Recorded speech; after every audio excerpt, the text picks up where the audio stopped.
Good morning, everyone. Thank you very much for inviting us and hosting this wonderful conference, because it's been really worldwide and I hadn't had the opportunity to go to the last ones in Hong Kong. And so, I mean, holding it in Barcelona is really great. So I am really thankful to the Pompeu Fabra University for hosting it.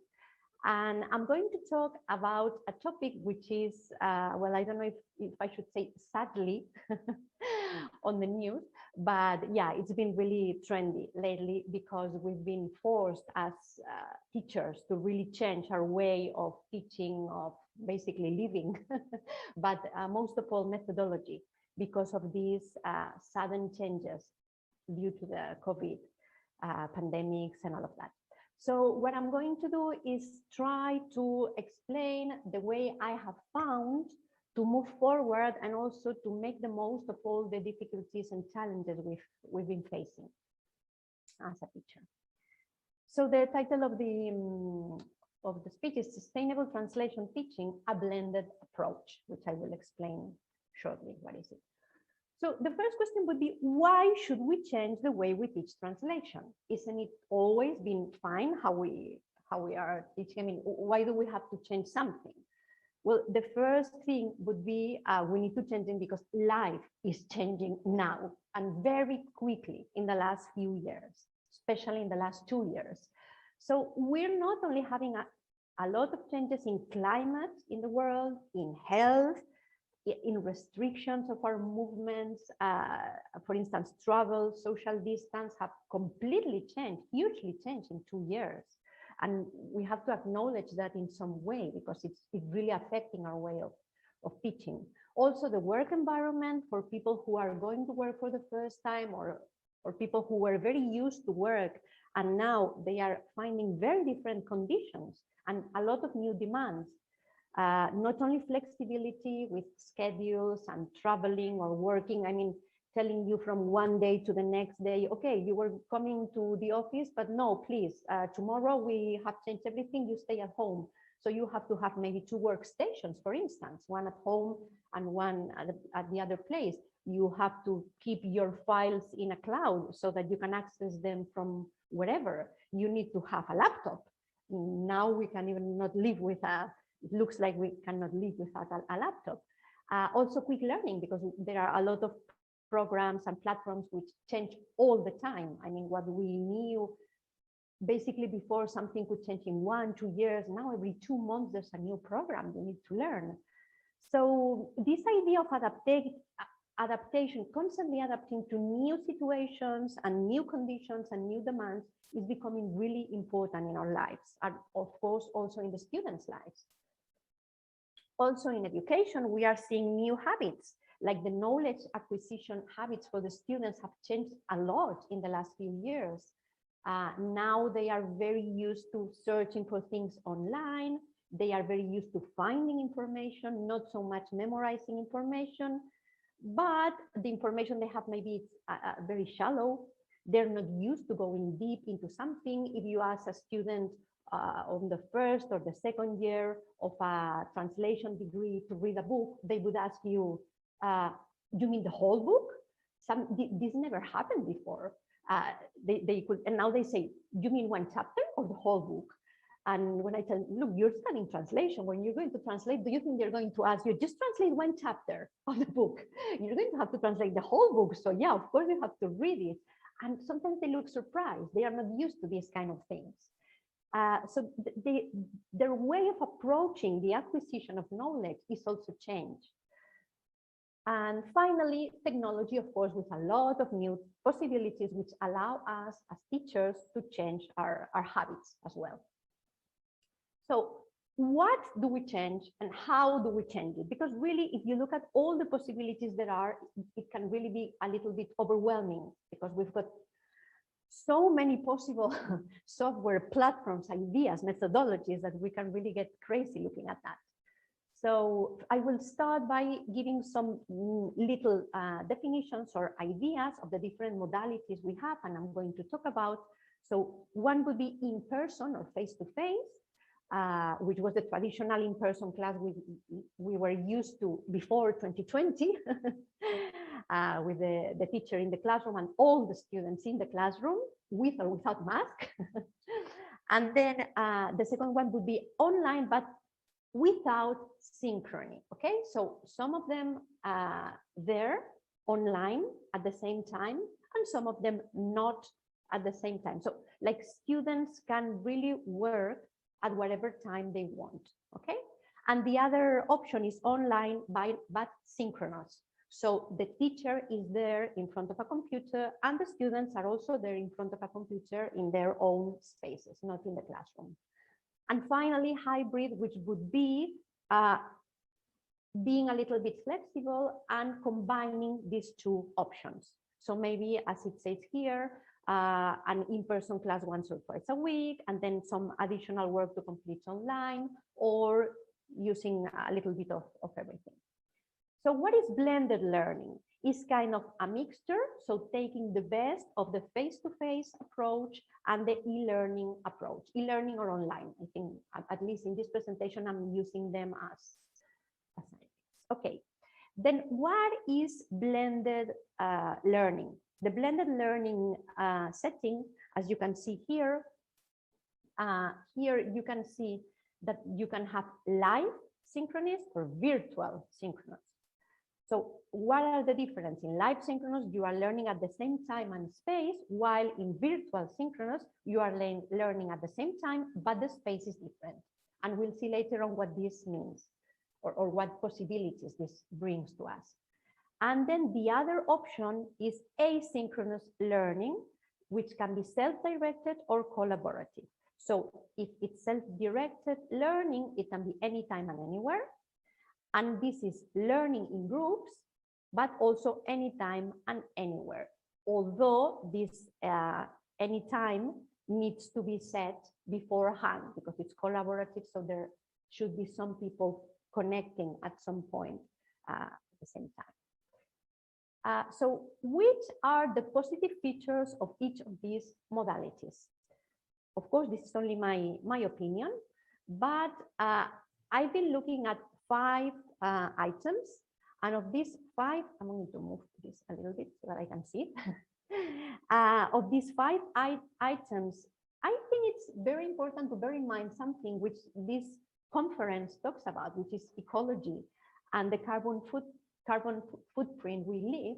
And really, synchronous online and asynchronous online have more possibilities in this sense that we should not overlook, because we're very used to traveling all around. And we've got a lot of degrees and master's programs where we have students coming from all around the world. And maybe that's not necessary now. I mean, if somebody wants to go because they really want to go, then that's wonderful. But if they don't need to, or maybe they live 1 hour from university, one hour away from university, every class you don't do face-to-face, they don't have to go there, because going there, which before was kind of something we didn't think about because it was kind of obvious, there was no other way of learning. Now it's not necessary all the time. So every time you don't go to the class, you save time, money, and carbon footprint. And it also increases potential reach. So people who do not live in the same place where these studies are taking place can also participate or can reach some kind of degrees or masters that they couldn't reach otherwise. So this would be the plus for these synchronous online and asynchronous online, so all online possibilities. Then face-to-face has more student involvement and concentration, because when we are in a specific room, everybody together focusing in the person who is speaking, whether it's the teacher or other students, it's obvious that the concentration is a lot bigger than if you are doing it from your home or from the office or from a cafe where you can have noises around, where you don't feel that all the focus is in the same place. So students tend to be more involved and more concentrated if it's face-to-face. Then we have real-time interaction and feedback, which is also very important for learning. And this is only in the synchronous modalities, either face-to-face or online. So this would be the plus for this option. Then the other issue I wanted to look about to talk about was that it allows for individual attention from the teacher, which is also very important in the learning process. Face-to-face and also asynchronous online allow individual attention from the teacher. Face-to-face, obviously, it can be during the classes, and online asynchronous can be through email or through a specific chat or through a connection through any platform. So, but it can also be specific individual feedback, which is very important. And then finally, the only modality that gives more student autonomy to really decide and plan for their time or allow them to work at the same time is the non-synchronous online. And I think this is also something we should bear in mind as when we plan a course or a program and we decide which kind of modality we're going to use. So from my point of view, warning, very important. I've been talking about the good things of synchronous online, but, and this is a very important but, it's vital, essential, I don't know how to put it in bigger letters or words, that it works properly. What does this mean? This means that for online to work, be it synchronous online, you need a good quality online platform that doesn't give you problems and leave some students out, or they cannot turn on the camera because they don't have a good Wi-Fi connection or things like that. You need each student and teacher to have 2 screens. This is for translation teaching we are talking. So you need 2 screens or 2 devices. One so that you can look at the faces of who's talking, and another one to follow whatever is being projected, shown on the screen, read, where you can take notes or whatever. So it's completely necessary 2 screens or 2 devices. Microphone and headphone sets, because otherwise noises can be really a problem for communication. Video camera on all the time and quiet environment. Otherwise, all the good things I said about online synchronous can be erased, can be deleted, because then it's just a nightmare. Okay, so this is just basic. Then, of course, the good Wi-Fi connection, yeah. Then what are the benefits of blended learning? Why do I say that I think it's the best approach we can take now? Because we can combine the positive features of every modality. We can make tailor-made courses and seminars, because each of the things we teach are completely different. Second year students of the translation degree are completely different from master's degree students of audiovisual translation or legal translation. Their backgrounds are different, their features are different, what they are looking for in the studies they are going to receive are different, the kind of teaching materials they are receiving are different. So we cannot say, this is my methodology, I'm going to apply it to any course. I think we have to really do tailor-made courses and seminars from the point of view of the modality we are using. And also blended learning is a solution when we are needing quick, unexpected changes, like the closing during the pandemic. So now imagine, let's hope not, but imagine that in November they suddenly tell us, new COVID wave, everybody home. Well, if you have already started a blended approach, then you can change very quickly without it affecting your methodology in class. So I think in the times we are living, this is worth a thought. This is an example. I won't go very much into detail. I guess the PowerPoint will be here and this is recorded, so you can look at, this is a proposal or a suggestion by somebody else, it's not mine, but this is an idea of how people in the world are using blended learning, not specifically in translation. And then now I will explain how I use it in translation teaching, okay? So, why I already explained why I use the 3 approaches. So I'm blending face-to-face, synchronous online, and not synchronous online. So what do I do in face-to-face? For instance, all the exercises with a high degree of interaction. This can be debates, exercises where students keep changing groups, short exercises in small groups. This is a lot more agile, a lot more easy when you are face-to-face. when you can move around the class, when you can turn the chairs and talk among each other and say, okay, now you two go there and talk to the other people there. These kind of things are a lot more, well, I think more natural and inclusive done face-to-face. Then also exercises where individual feedback is really important in real time. That's 5 minutes? Okay, thank you very much. For instance, if they are translating something in class, they are doing an exercise of translation, and you want to give feedback individually, like going around and seeing what they are doing, and you stop and you look and you say, look, here you could do this. This can only be done face-to-face, because if you do it online, you cannot go one by one, unless you have them in very separate rooms, breakout rooms, one of them each individual. But it's a lot more complicated and a lot more artificial. And of course, assessment. I think face-to-face is still the best approach for assessment. It's the only way you can really, really, really make sure that the person then is who's doing what they are doing and what resources they have at hand and all of that.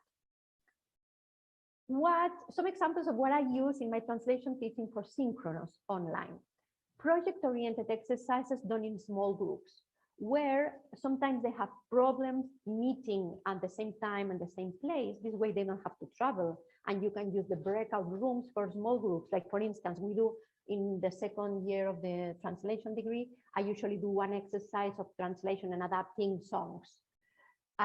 Well, this is done in groups of 4 students. So it's great if they are in their breakout rooms doing their own project, and then the teacher can go in the room and intervene, so it's online, but they can keep working in their small groups. And if it's online, it's a lot more useful because all of them can connect from their own place, so they really can meet there.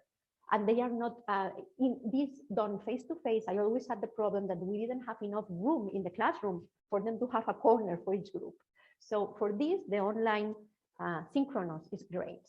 Also for solving exercises previously done by students, sharing screens when necessary also, it's possible and works very well. And finally, debate and assessment of translation assignments previously done by students. This works very well also Synchronous online. Of course, as I was saying, with the cameras on, with good equipment and all of that. And now some examples of translation teaching, which is not synchronous. What I've been doing is designing materials to fill in the gaps for those students who come from different backgrounds or lack some kind of competences which are necessary. And these can be left in repositories, in official places where they can just access them and do it in their own time. I'm talking about short videos, PowerPoints, written documents, also materials and exercises with solutions, so that students who wish to practice more or need to practice more because they turned in an assignment and they didn't have a good mark on them, then they can deepen their knowledge, they can practice more at their own pace, in their own time. And now I'm going to give you some examples of translations with explanation of positive and negative answers, and also on a little guide on how to use Corpus tools. All of this is posted online and for free. So for instance, this is an exercise that I could put there and they can access it whenever they want. So they have a translation task brief and they have a text. And they also have all the problems marked with the kind of problem there are, like the rich points of the text are already marked. So signaled so that they can see them and solve them. And then here is kind of the solution. So this would be the list of things which I would give half a point more if they do it well, if it was an exam. And the list of the things I would take out half a point if they do it wrong. And of course, besides this, you have all the habitual things that you can take points off, like if they have a mistake in spelling or whatever. And then some things down there, you can see Nisuma ni resta, which are fine because they always have this idea of how can it be. And also a possible translation of this text so that they can compare. And then after this, if they have questions, they can write to me through email or they can talk to me and we can do a specific, we can talk or do a little counseling individually, okay? Another option would be something like this. So examples of how to use a corpus. This is a PowerPoint or a PDF, it doesn't matter.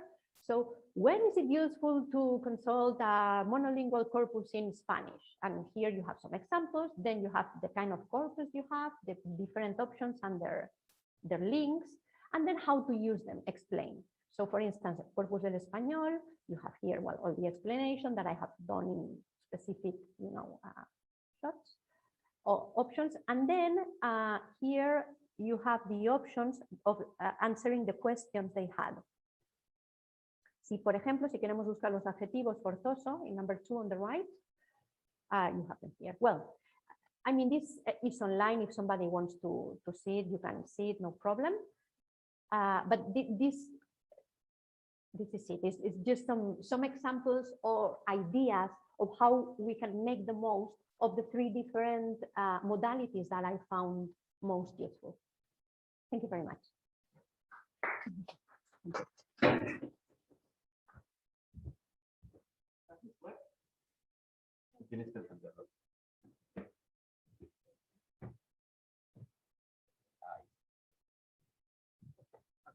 Anyway, thank you very much for this wonderful presentation.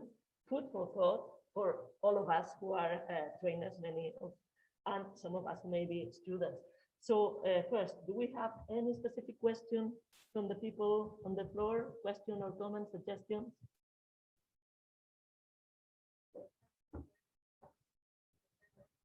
Well, let me.